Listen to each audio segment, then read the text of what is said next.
casting or emitting a video, and this is another take on my strange deck that is trying to win through this guy, the Sage of the Ancient Lord, that becomes the Werewolf of Ancient Hunger, that has a power and toughness equal to the total number of cards in all players' hands.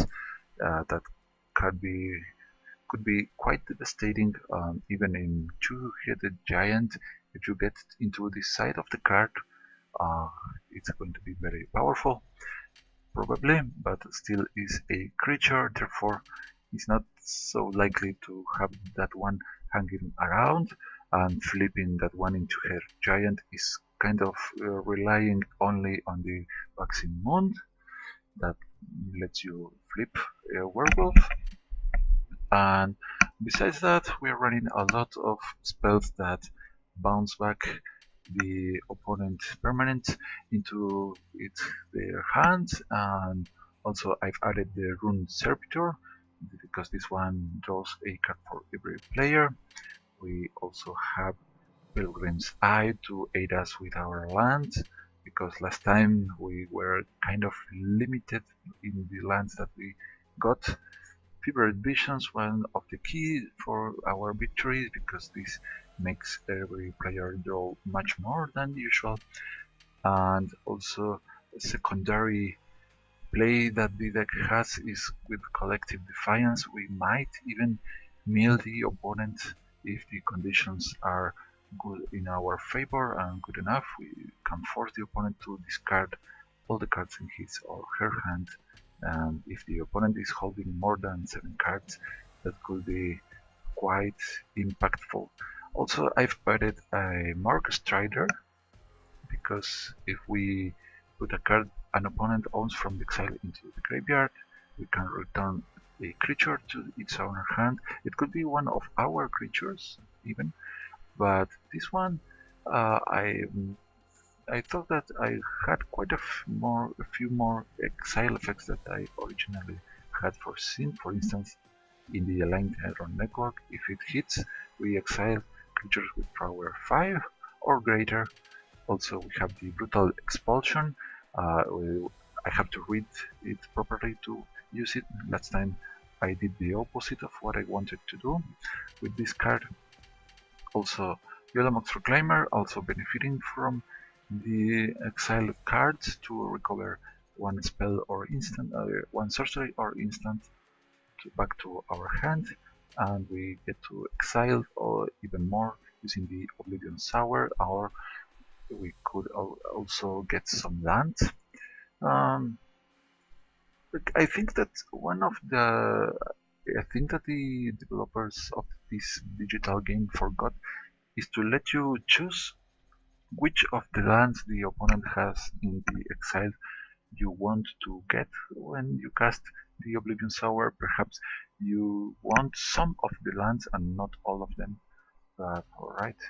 Anyways, also a new addition from Kaladesh, Ether Squad Ancient, quite powerful but expensive 7 drop, 6/6 with flying, and it grants energy to our side, and if we pay a bunch of energy, we can return all other creatures to their owner's hands. That is exactly what we would like to happen most of the time.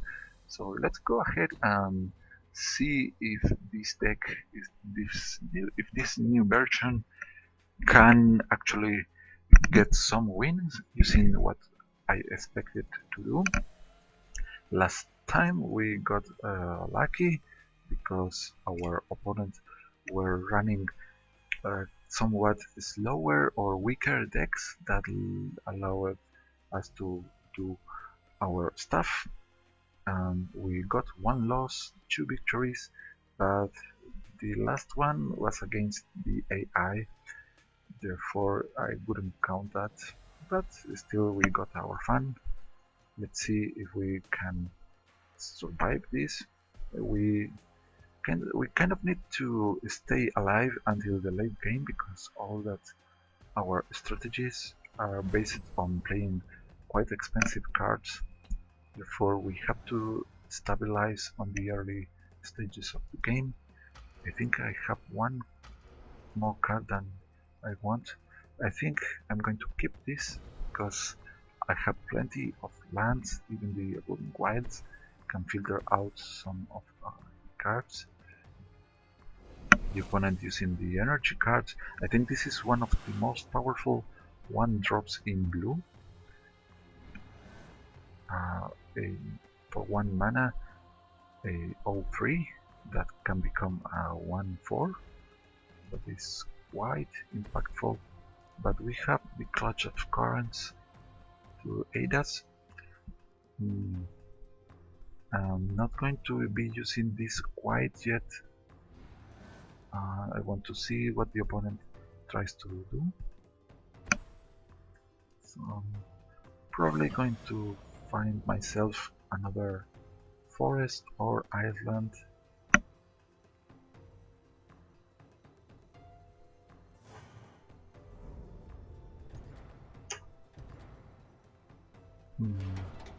But I think it's not really too relevant now, but we already have double blue in our hand and double red.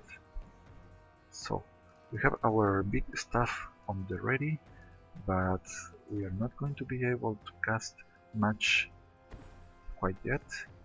We could send this back to the opponent's hand to save ourselves 1 point of damage, but that plan might backfire because the opponent relies on the energy cards. We are letting him get 2 extra energy for 1 blue, and that might hurt us. So this guy, I think the opponent could have waited to play this guy to later. Maybe he feared that I could get more mana to cast a counter spell, and therefore he wanted to play this before we get to there. Let's go ahead, and so far we can't do much, so let's think what to do. We have a couple of spells. Perhaps the Compelling Deterrence is better. We could send both creatures back to the opponent's hand. He has only 2 cards there. Let's send the Bounding Crisis back, and we have the Compelling Deterrence online in case that something scary happens. Now the opponent has 4 cards, one of them being the Bounding Crisis that probably is going to show up once again. The opponent has no energy to pay and get more counters on the turtle. Here comes this one again, and perhaps we could Compelling Deterrence now, but we kind of since there is no much else that we have online, I think we have to hold back our Compelling Deterrence for the time being. So anyways, it's an instant, therefore we can wait provided the opponent is not running counter spells. But even if the opponent has counter spells to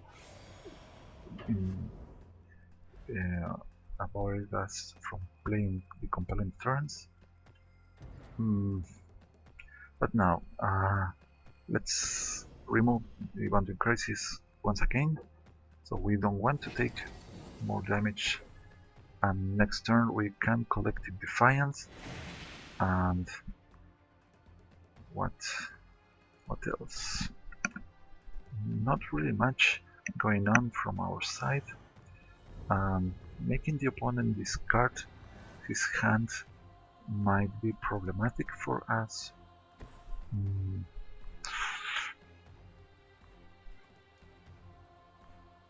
Let's just remove the threat,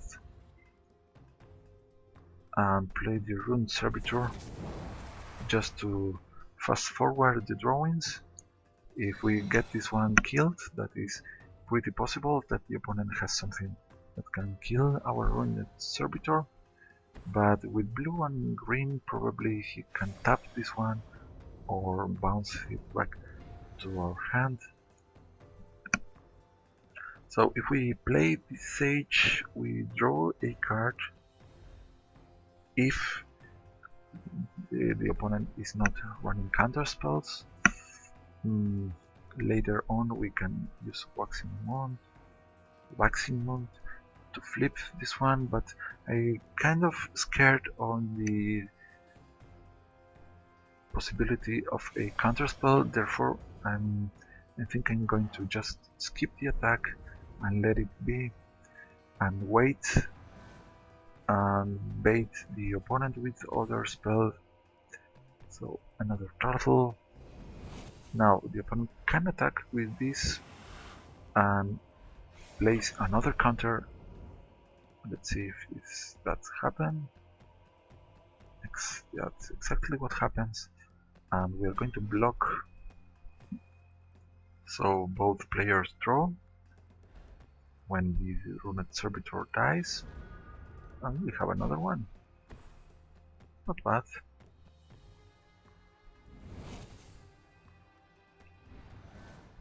So now that the opponent is tapped, I'm going to risk it and play this one, and let's hope that I do not regret doing so.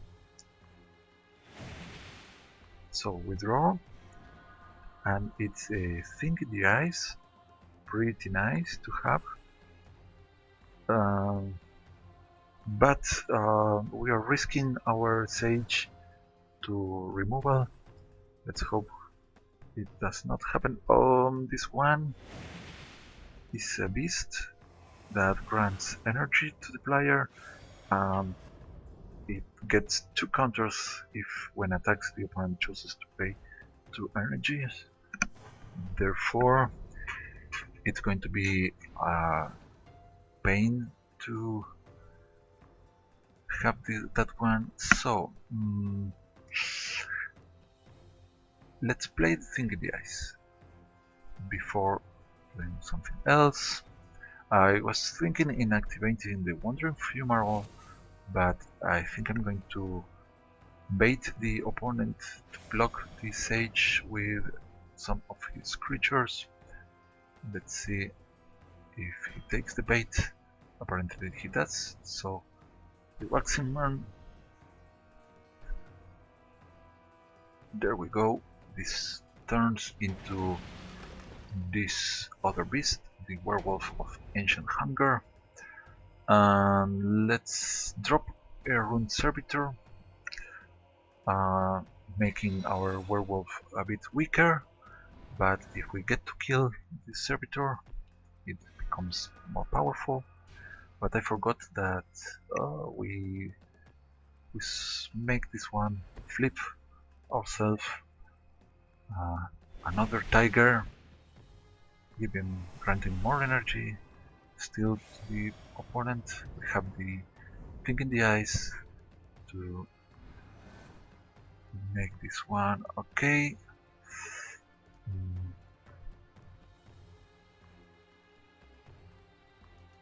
So we are getting closer to the Aether Scroll Ancient, but Wandering Fumarole.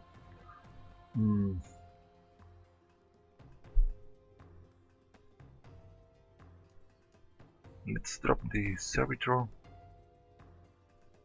and pass the turn. Let's see if we can manage to survive this, and let's hope to draw something cool from our pool. I'm going to hold back this one to act as a surprise for the opponent that might have something to force a combat between his creatures and ours. Another energy card, similar to the turtle but much more expensive. Now all those have trample, therefore I'm going to try to block something here. Let's do it like this. We draw 2 and we are on the verge of dying now.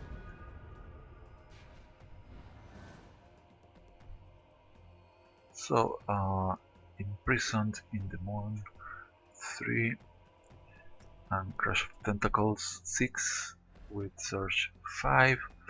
If we had a total of 8 mana, we could save ourselves in a very nice way using the Imprisoned in the Moon, but it's not happening.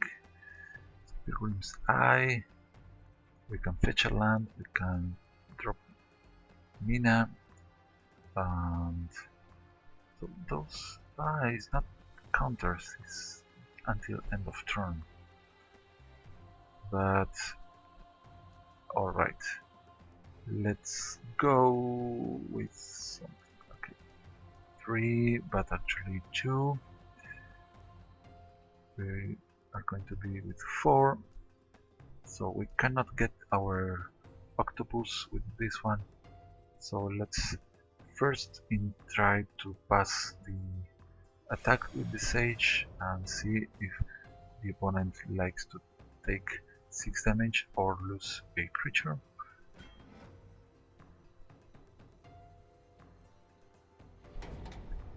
Well then, now if we do this, everything is going to return to the hand of the owners, and we give the opponent lots of energy, but we have the imprisoned in the moon to later protect ourselves. So we are not in a very nice spot, but at least we get to survive for 1 extra turn. Let's get another island just in case we get to play multiple blue cards. We have the Fumarole, might act as a buffer to give us some more time. The opponent is not playing his energy creatures. He has 2 flyers. We can deal with the flyers using the Aether Squall. I think that is our only option here. Alright. We know the opponent has plenty of creatures up there. Maybe he has some other bounding crazies and we die next time he attacks. Or anything that can tap this one or bring this one back to our hand. We die. Or maybe a pump up spell. Yep. No, the bounding crisis. And we lost. Alright. Sad situation to not getting enough mana to play our big combo. So sad defeat, but still we are getting some value out of the servitors. Of course, the trample creatures from the other side hit hard, so those are very nice creatures. 4/4 with trample, they can get +2/+2 when they attack, and for a very cheap spend. So the energy deck is actually very we have a bad matchup against the energy, because every time we bounce an energy creature to the hand of the opponent gets more energy to do more stuff. That can backfire our plan pretty hard. And let's see, if we get the Fevered Visions online, it's the best situation for us. The Fevered Visions can kill an opponent if they are on play long enough, but also get us more cards, and if we get more cards we get to play more stuff, and it's a snowballing effect. that I would like to see. Let's try to pull that out. Now, let's try to guess what our opponent is playing here.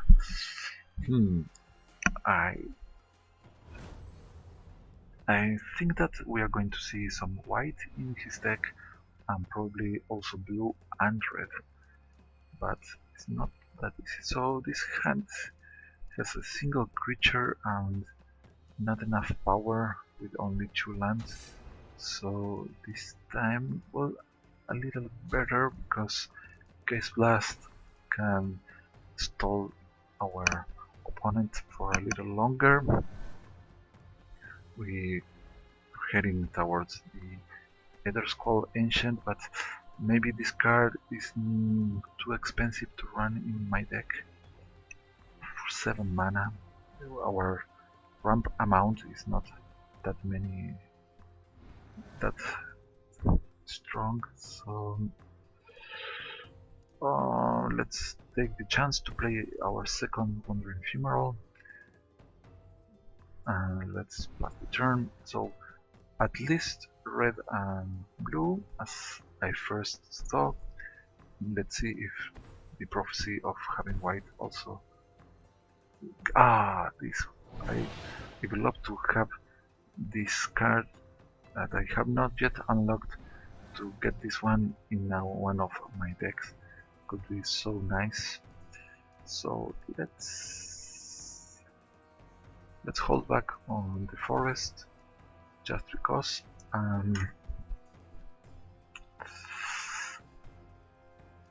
Tempting as it is to play the Collective Defiance, I'm going to hold the mana to cast Gaze Blast most likely, and if things go well, we could Gaze Blast our Collective Defiance. We're paying a crap load of mana, 3 to the Gaze Blast, another 3 for Collective Defiance, and 1 more for each other option that we choose to escalate. So, yeah, an expensive play, but quite devastating if we get to pull that out. So here we see an artifact that triggers dealing 1 damage to us. Now we are going to receive 1 hit. And this guy has Death Touch. I don't know if the opponent is running green, but if he has this there, it's quite likely. So what to do? What to kill here? Let's try to get rid of the artifact, so this becomes a bit weaker. We get rid of 2 damage. We can drop the battlements. That kind of, I think it's better to drop the battlements now, because that way might save ourselves from some damage by making our opponent think that he has to keep his removal spells for the Hungry Garrison that we are not actually running. So we're getting, next turn we are in the range to play the Sage of the Ancient Lord, but the survival rate of this one is not good enough. There's another copy of this in the deck, and we receive another card when this enters the battlefield, so might not be that bad to play this one next turn. So pretty much we want to draw, so other option is to save mana to activate the Ephemeral, but it's quite likely that the opponent can kill one of the Ephemerals. This one can have menace, so this could attack us without us being able to block it.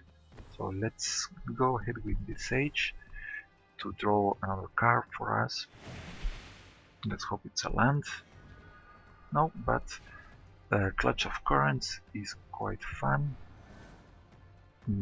What to send back.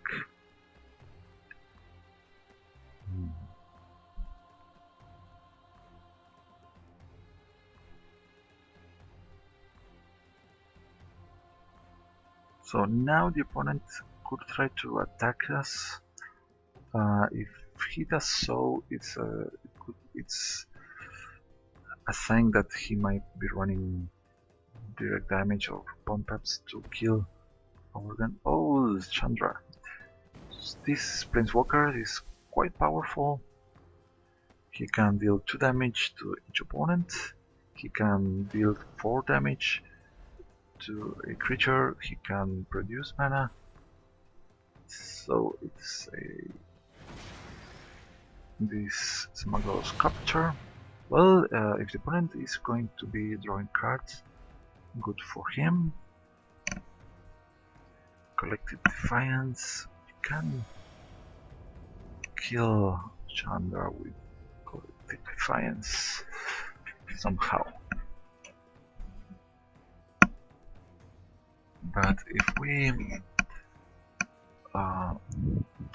now this becomes 6/6, and this is sorcery. Not good enough. If we actually, there's a bit of synergy between these two guys.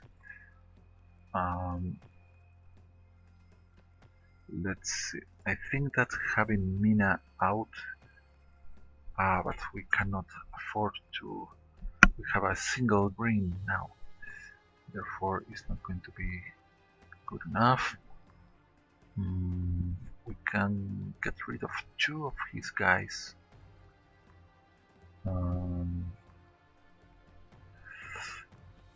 Let's see if we can somehow survive. If we Guaximon, we lose 1 power, we gain 2. So this is a 6/6. Let's see what the opponent tries to make here. Also, getting trample is quite nice. So, Guaximon. There we go. So Chandra gets a nice chunk of damage, and we can remove this one from the board that is quite dangerous for us. So 2, and let's continue, and this should be still on his werewolf side. The opponent now is forced to play 2 spells to make this one turn around. But if we draw a land, we can use it to either squall, and if not, we can awaken one of the ephemerals, and that is a nice play in the deck. Of course, that makes the ephemeral exposed to creature removal, but other ways can become quite powerful.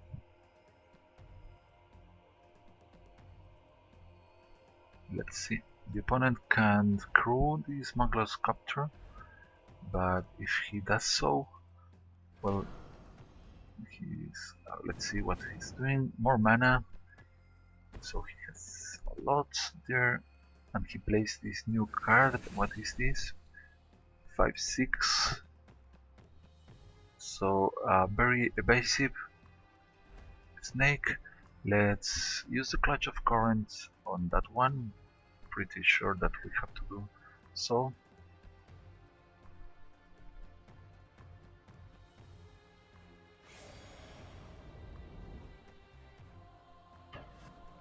Opponent attacking. So alright. The opponent can't crew the Smuggler's Capture with this apprentice, and we have this. This is quite interesting to play, but we should weaken our werewolf before, so we do not get him trapped there. I think I'm going to wait until I get more mana. So especially another forest could be quite interesting. Let's send this one back to the opponent's hand and awaken one of the fumaroles.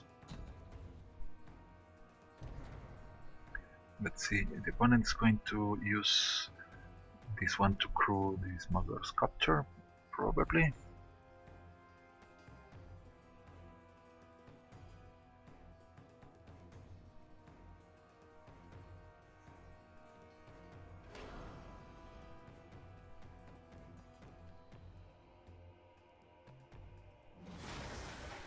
Alright. Now we have a 6-6 and a 3-3. If we send the ephemeral towards Chandra, the opponent is going to lose one of his creatures. And if we just send the werewolf, the opponent is not going to block. I think let's kill this one for sure. Why do I have vigilance? Oh, that's so cool. I forgot that this one has vigilance. Impressive. Now, if we get rid, or if the opponent gets rid of enough cards and the werewolf becomes weaker, we have 4. If we play this, we are going to be with 3 cards in hand. So double block to save Chandra, not bad. So we deal 1 to Chandra, she survives, but we take down 2 of the opponent's creatures. The opponent chose to draw and discard.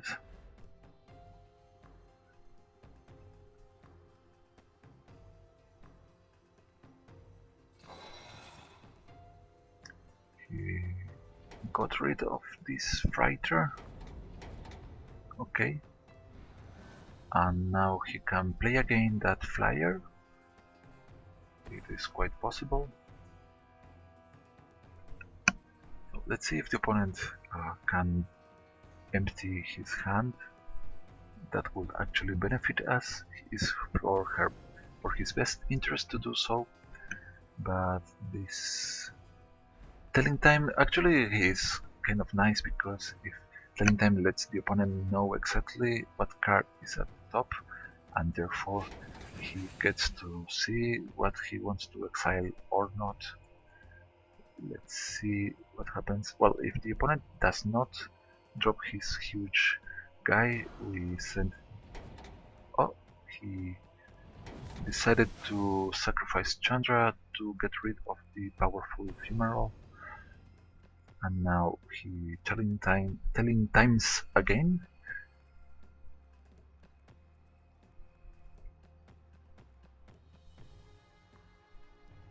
So drawing a land could let us drop our Aether Scroll Ancient, and that is quite good for us. Otherwise we cannot Collective Defiance with the Gaze Blast that the opponent was spending all the telling times into selecting powerful cards. Now he activated Menace, we cannot block, so I think the opponent is trying to finish us up quite quickly. So we should have another blocker. We want to prevent damage here. Let us see what happens. So we have our Roadbound Crag and our other land. We've lost the Vigilance. This gets Menace. So let's first attack. So we get in for 5. So a haste card could be horrible, and maybe the opponent has something with haste. Therefore, let's do the Collective Defiance with next to the Geist Blast. So the 4 and may force the opponent to discard his hand. Alright. And rinse, right, and repeat. Why cannot continue? Why? Come on. I want to activate this. What's going on? I'm... Wow. I needed one extra mana. Let's see what we got rid of. Well, there was not a haste guy there. And now we are without blockers. See, oh! Trample and haste, but the opponent has to crew that one. And he has another artifact to crew, so we are going to be at 1 point of life. Quite scary.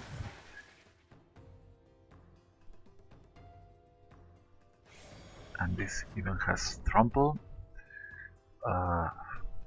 What to do? What to do?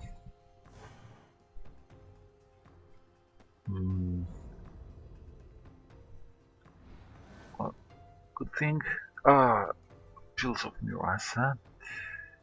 We can recover 6 life, and we're back to where we started. We only have Ephemeral as a possible target for us, but I kind of like to recovering the Ephemeral and getting life in the process. So let's do exactly that.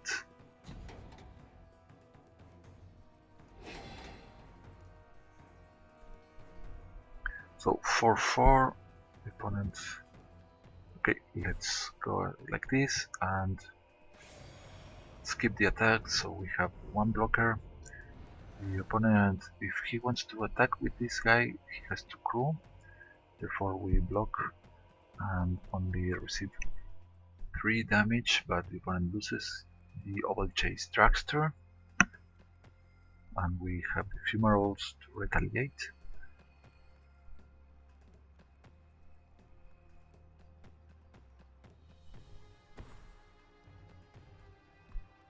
Now he has another creature to crew, and the trigger, this one has flying, so we are in big trouble. We have to get rid of the Old Chase Dragster right now.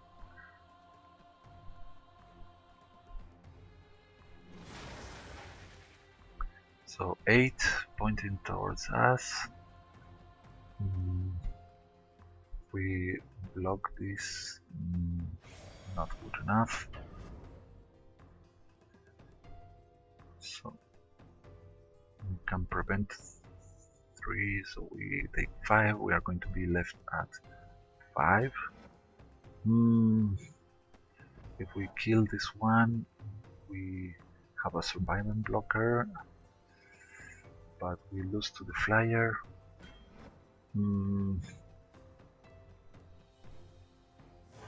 So what could save us in Dispersion Wave? Something of sorts. Ring Warden of Mirasa, but is there something that could save us? Maybe Clutch of Currents. So this one goes up, but we still cannot block 2 of the guys. So 3 attackers and we are doomed. If we recover this one, we could gain life, but we have not the required mana for all of those. The Ephemeral, we can activate 1, but still short of 2 blockers. So nice card, the Green Warden of Mirasa, but not enough lands to go with it. So this one quite powerful, but comes in too late for us. Therefore, let's concede here. The opponent just needs to attack with all his creatures. So let's tweak a little bit of the deck, because I think that the chances of us getting into the Ether Scroll Ancient with the current version of the deck is quite small, and we even are not going to be requiring its power. So let's simply go ahead adding a little bit more of ramp. So what ramp do we want to have here? Nissa's renewal is kind of late game ramp, but quite good. And Nissa's revelation, Scry, yeah, this could be good in another deck, but not this one. Fork in the road, ruin the wake. Those are very cheap, but not very good. Enemies awakening might work in this deck, oddly enough. But the safest one could be Nissa's Pilgrimage, but we don't have that many forests. So the most reliable ramping spell, I think it is Explosive Vegetation. Other than that, we could try to use some of the mana producing creatures to have a conditional ramping.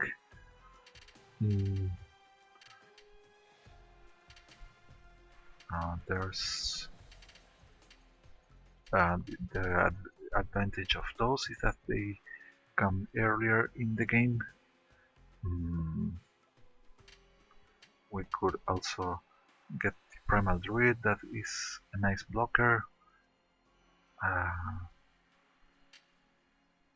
So we have 13 creatures. And the last mana producing card that I have is this other elf, Life Spring Druid, but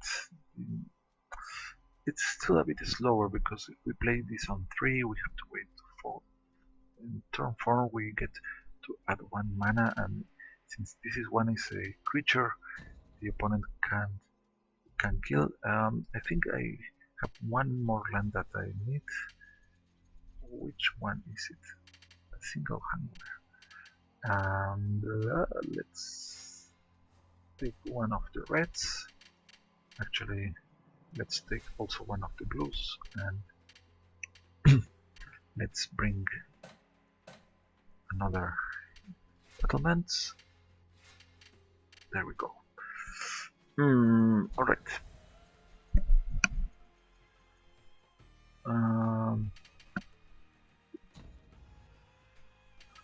Other than that, the nice thing to add here would be the investigate spells, but let's go ahead and try it like this. Our synergy has raised.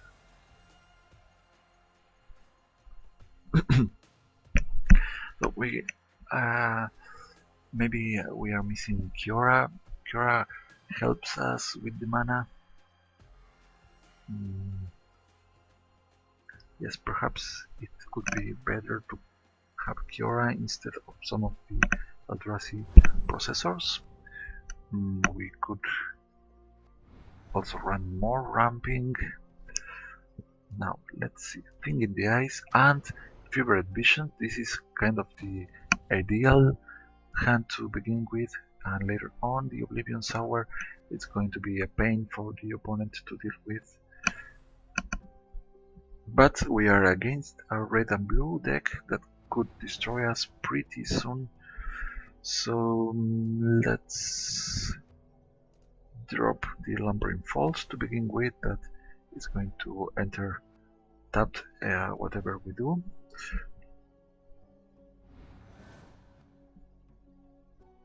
Next turn we can drop an island to put the Thing in the Eyes in place. And if we do not play our red, it kind of affects the choices that the opponent might play, but Thing in the Eyes in a green-blue deck is quite odd. I don't think the opponent wants to play so. The opponent gets to search for an artifact within the first card from the library, and actually these kind of cards are going to be helping because we want the opponent to draw as many cards as he wants. The more the better for us. Let's just drop the Thing in the Eyes. If the opponent wants to spend mana and cards to remove the Thing in the Eyes, I'm good with that. So I think it is an artifacts deck by the looks of this, and whenever this card attacks, the opponent has to exile the top card of the library, and if we bounce back this Pomade Courier, it will be hilarious, I think. So let's now surprise our opponent with red mana and the Furious Visions, and we even have the Crash of Tentacles. That is quite funny looking card. So Lumbering Falls is very good. We could activate Lumbering Falls in a couple of turns to start dealing some damage. Now the opponent is going to take 2 out of the Furious Visions. One of the best enchantments that there is here for 3 mana. This does too much. Of course, we give the opponent more cards. That is not exactly a nice thing to be doing in many cases, but most of the time you get to kill. So now the opponent has exiled one of his cards.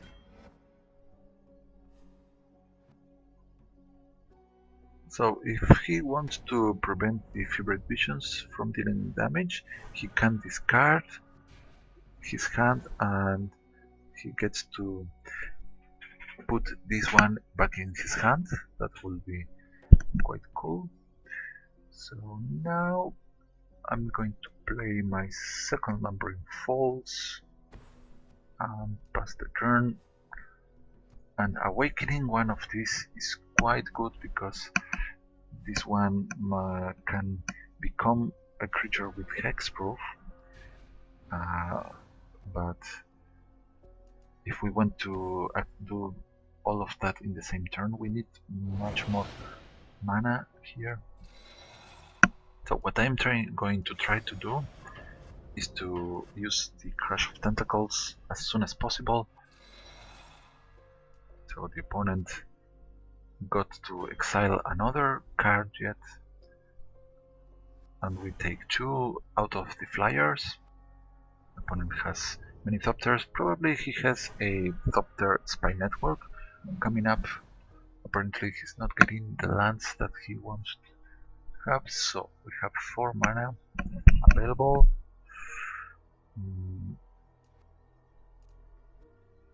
Let's play the Wandering Fumarole and keep moving on.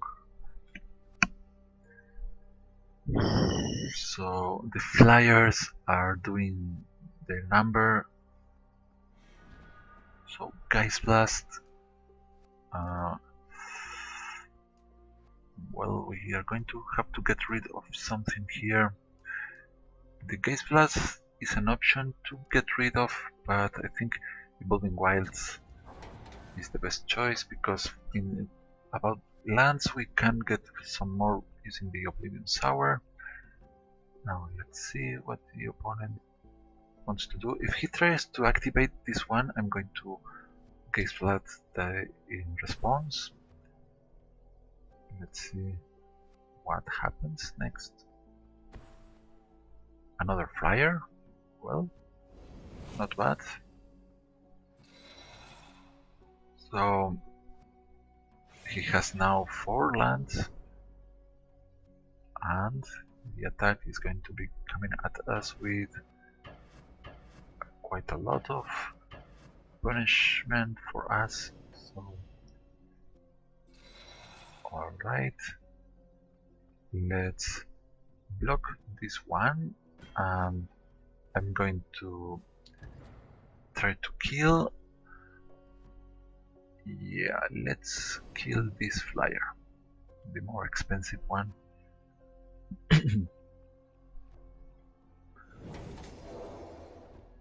Yes, that's not horrible.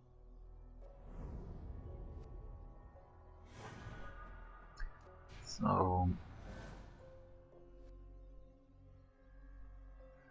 solve for false.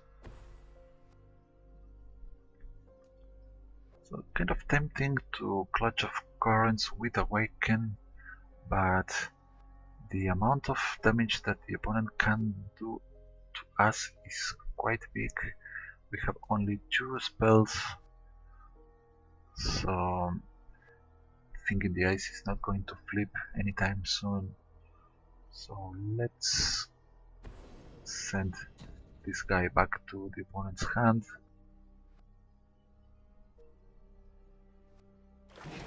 And now Crash of Tentacles, paying the search cost. Now this returns to our hand also the Fevered Visions.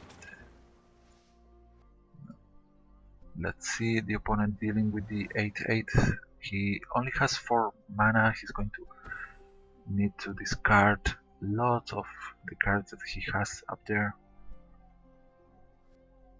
But we are going to be seeing, oh, the Allied Iron Network, quite cool. This is a token, so it disappears.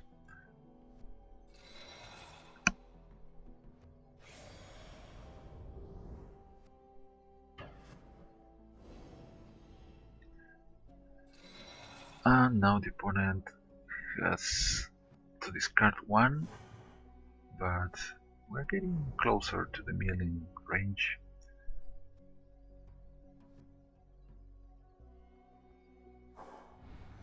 Now he discarded 2. Oh, he got the Ether Grid. Quite nice. So let's drop 1 Soul for False, and we could awaken right now. Also Oblivion Sour, but Thinking the Ice next to Fevered Visions is quite cool.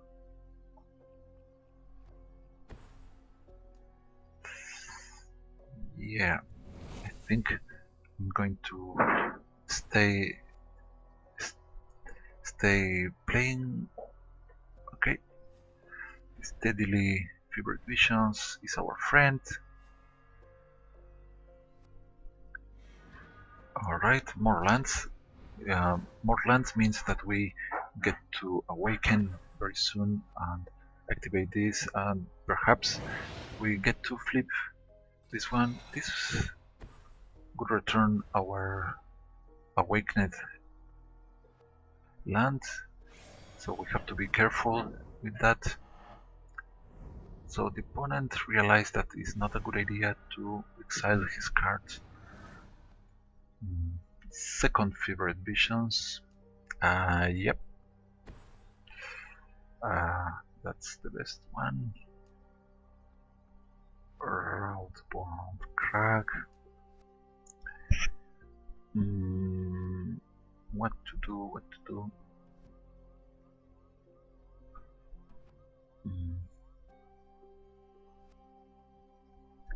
Let's send this guy. No, cancel. I'm going to use the Awaken, so we get rid of the Flyer and awaken the Lumbering Falls, just in case. Now our Thinking the Ice is with 3 counters. We have to keep track of that. Now, Imprisoned in the Moon, on the other hand, is kind of very nice, but yeah, that is so cool. But we can use this to get rid of something that the opponent has. Confiscation Coup is going to steal our Thing in the Ice. Well, not horrible. Now the opponent is going to attack for 3 with this Pomad Courier. That's not the end of the world.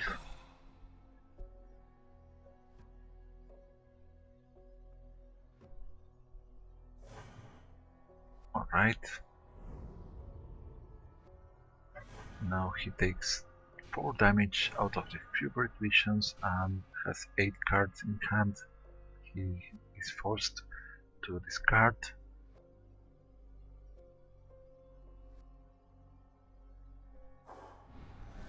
Alright, now I'm going to Oblivion Sour and let's hope to hit some lands.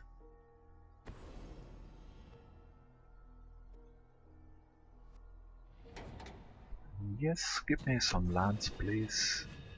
Okay, we have 3, and this one is another 4th land. So let's keep up the mana for the Case Blast. Lumbering Falls. Okay, I'm going to attack with the Lumbering Falls and see how the opponent decides to deal with this.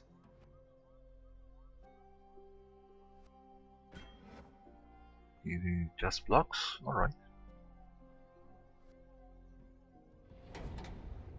Now we continue and alright. Well, displacement wave, it's going to be very helpful to get rid of the thing in the ice if the opponent manages to make this turn around.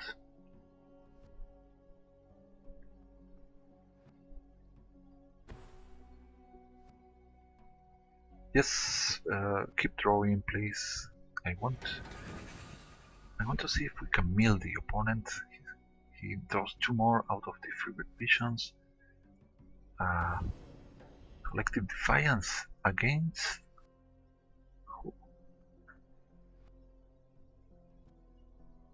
I think he's paying for all. Let's take care of this one.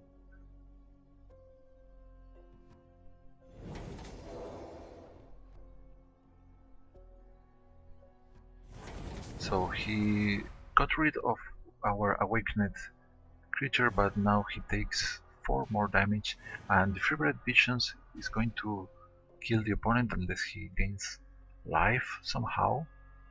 Therefore, I think it's over.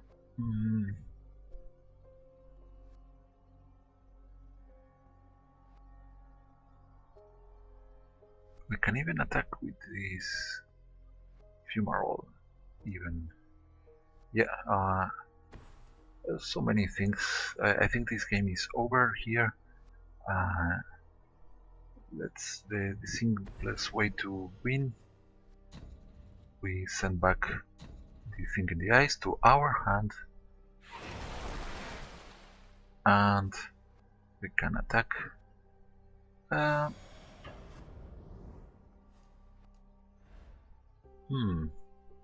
I think if I should have tried. I wanted to imprison the moon my thing in the ice, and then try to see if we recover the thing in the ice back to ourselves.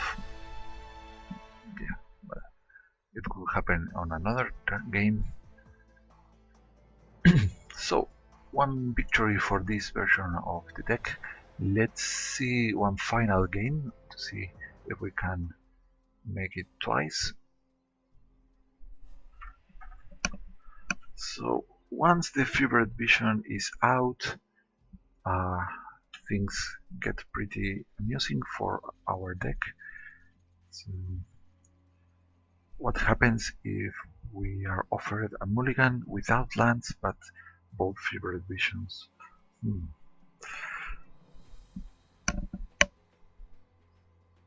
I think we would have to take into account what other cards do we have in the hand and what if we are getting to play first or draw first.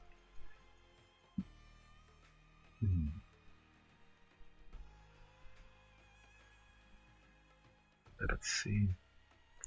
So uh, I think this deck could be more competitive if we were allowed to use more copies of certain key cards, like such as the Sink in the Eyes, Sage of the Ancient Lore, Fevered Visions.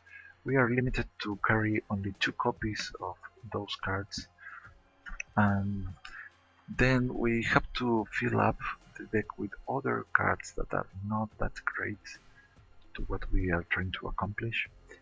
Right, but it makes the deck quite more strange in the eyes of the opponent. So this is going to be a tough one to mill. We start up with double Runed Servitor and the Fevered Visions. I think this is a keeper.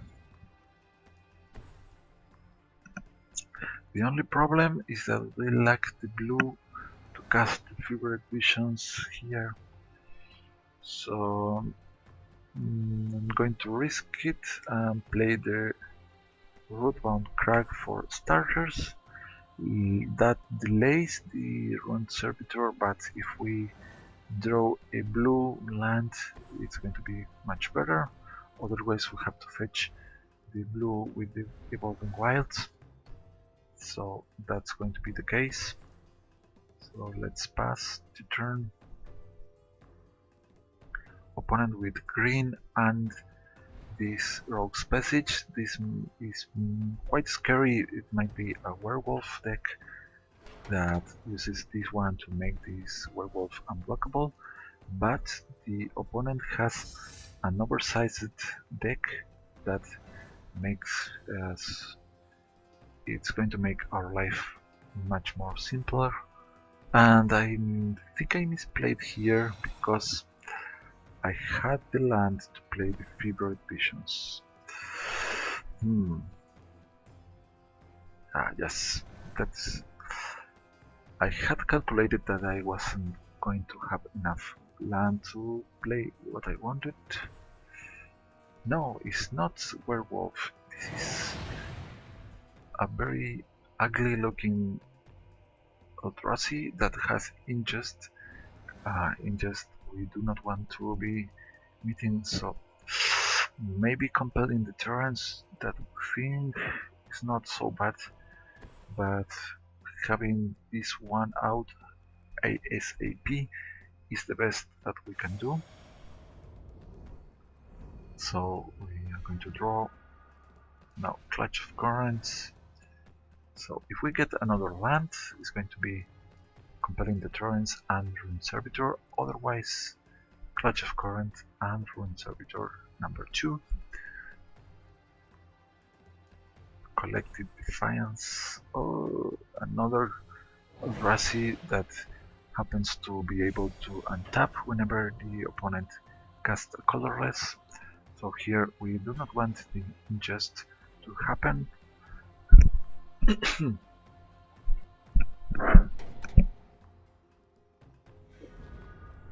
Alright, fourth land. The opponent is forced to discard.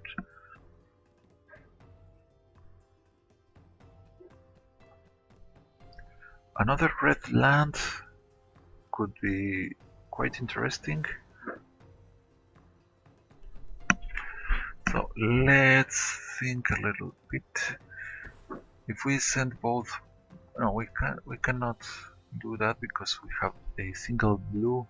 I should have played the Hinterland Harbor. I was too hasty with this.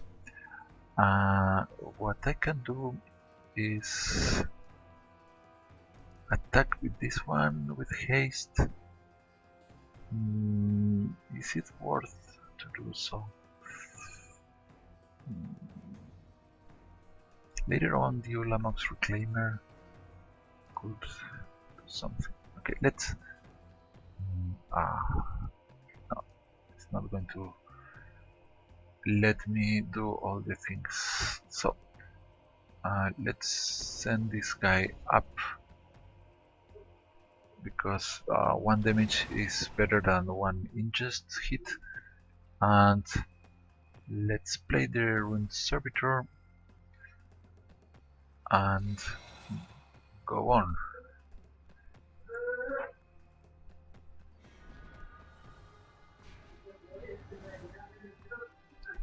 If the opponent attacks, probably we want to block.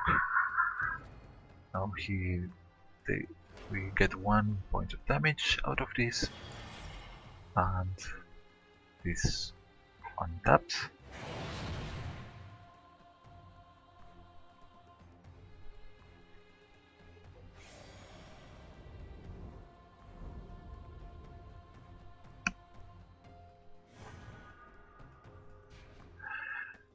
The opponent forced to discard.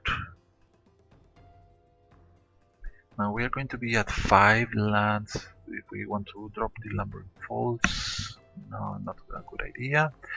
We are in the range of the Sage, or we can save mana to play this Compelling Deterrence or Collective Defiance.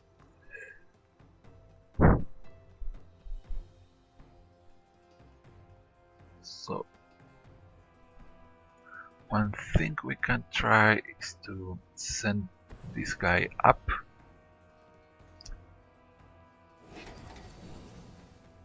We are going to attack with this servitor.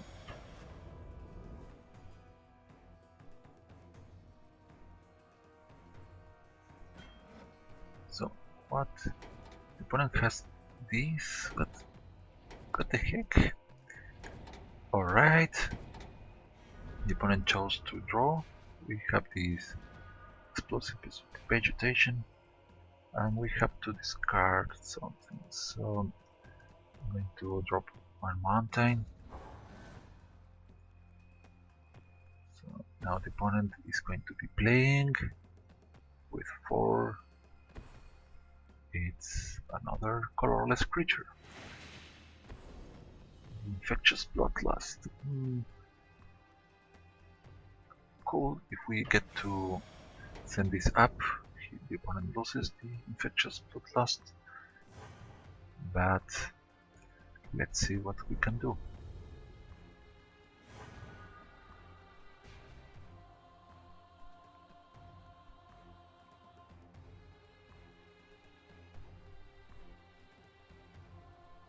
So since this one has no ingest, is not that horrible, we can fetch one of the Rune Servitors.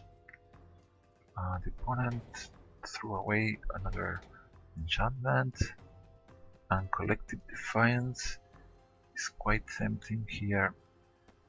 Let me think. Yeah. Let's deal 4 and force the opponent to discard. And well, if we just make him discard, we can cast the Explosive Vegetation, but I think we can wait. So I'm going to deal 3 to the opponent.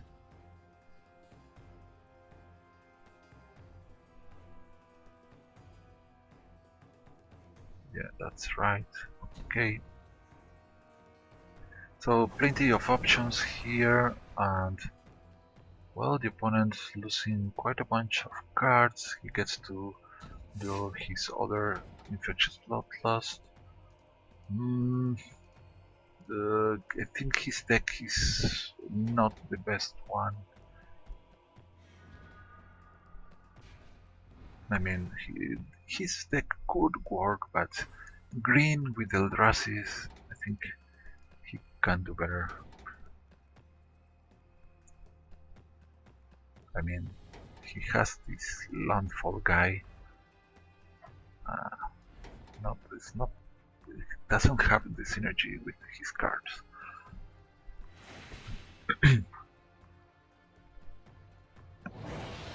So this the Immobilizer, cool one. The Fevered Visions is slowly killing our opponent. Now we have a nice combo to play. But first I'm going to taunt. I mean, let's see what the opponent does about Mina. Let's see. Uh, he might try to double block here. It's not that bad. No, I forgot to give her haste, or maybe I should say that the game decided that I do not want to give her haste or activate the lumbering falls. The displacement wave. So cool. This is going to be fun. This is 2, and this other one also 2. We can Pulse of Mirasa, one of the Rune Servitors, or the Evolving Wilds.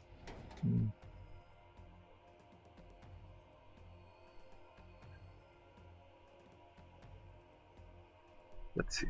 The opponent is pretty much quite thinking what to do, because Fevered Visions here is going to be dealing another 2 points of damage if he cannot play 6 cards from his. He has to play 5, so he has 2. The Fevered Visions forces him to draw 1.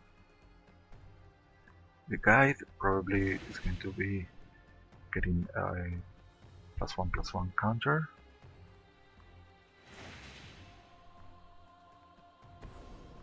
Act of Treason. Alright, fine.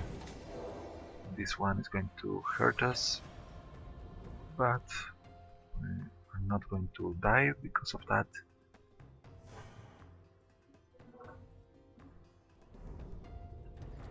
Let's bring back one of the Rune Servitors.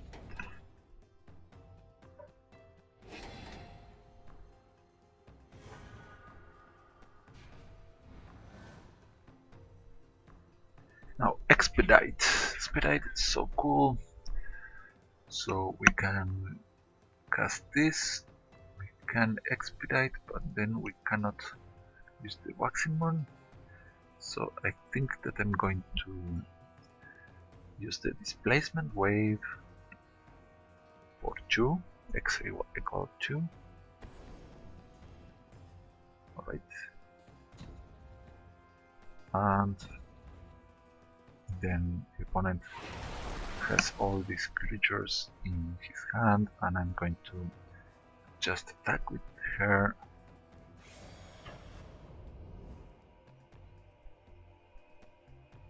So we are milling ourselves harder than the opponent, but the opponent is at 3 life, and next turn he's going to be dealt 2 with the Fevered Visions. Let's get this and this now, actually red and green, because maybe we need the Hunger Battlement. Now this would be quite interesting if the opponent happens to have Nissa's Renewal, so he's not going to die so fast. So we can make a significant play out of the Sage of the Ancient Lore.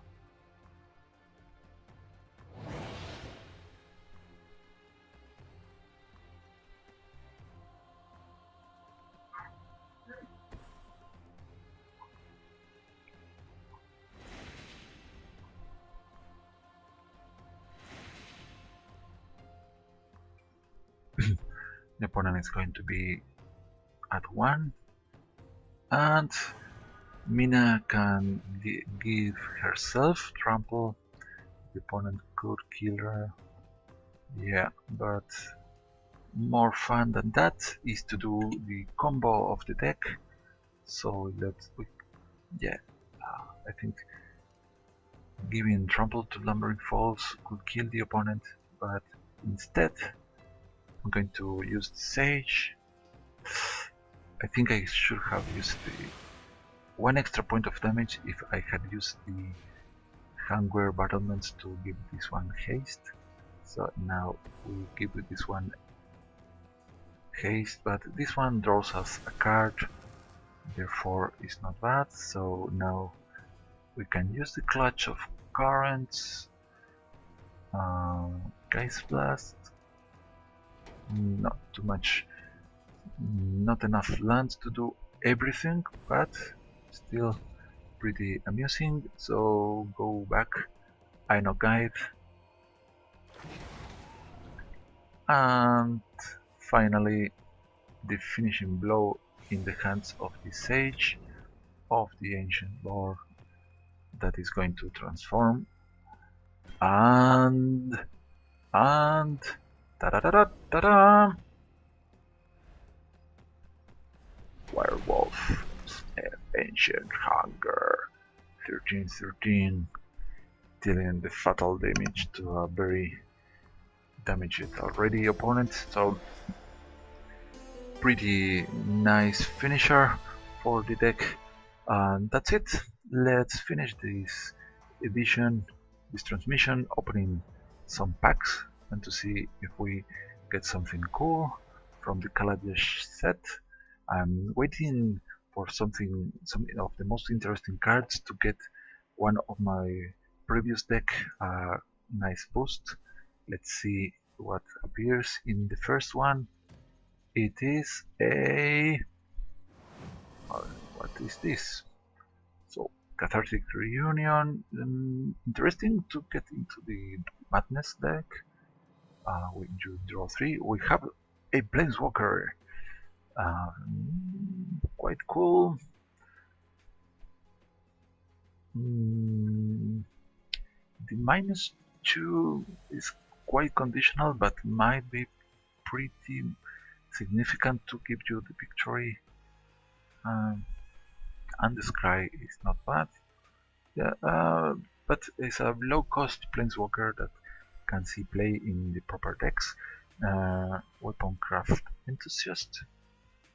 0-1 for 3. The base stats are too low for this one to be actually that helpful. You can get our 2 artifacts tokens out of this one, but doesn't look so powerful.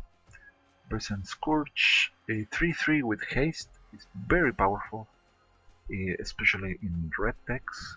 Mono red, commencement of festivity, an improved version over the fog, and High-Spire Artisan with Reach and Fabricate. This card is good, is an elf, and also you get to choose what to do if you want a 1-4 or you want an 0-3 plus a 1-1. So it's very good card, not overpowered, but it gives you choices, it gives you options, and that's very powerful. Now we have an equipment, not a good equipment. Paying 2 we equip and the creature gets +2/+0. I think there are equivalent equipments with that cost far less or have extra possibilities. Medallion Blade Master, prowess for 3. I think that for this cost and colors you get better prowess creatures, but perhaps if you want to get more prowess creatures, this is the one for you. The Oval Chase Dragsters, somewhat fine artifact to finish, to close up a game. Overall, the 1 health makes this very weak against many damage based removal, and he cannot block too nice. But we have one of the best vehicles that there are, the Sky Sovereign, flying 6/5 and crew 3, and whenever this attacks or enters the battlefield, it is going to deal 3 damage to anything. So this is impressively powerful. And Subtle Strike. So this one being an instant and giving you these options is quite good as an assist card. I think that in black you are going to be the Kaladesh cards that appear in black are going to be like the help of other decks, which the main color is not the black. But what we are going to be seeing that soon enough, and so I hope to get soon enough from the boosters the red cards, because of course the red artifact decks were already powerful, and with all the red cards they become even more strong than they previously were. For instance, this reckless Fireweaver deals 1 damage to each opponent whenever an artifact enters the battlefield, so there are many interesting things you can try to do with that. But for the time being, I'm going to be saying goodbye, and don't forget to leave your comments. See you soon!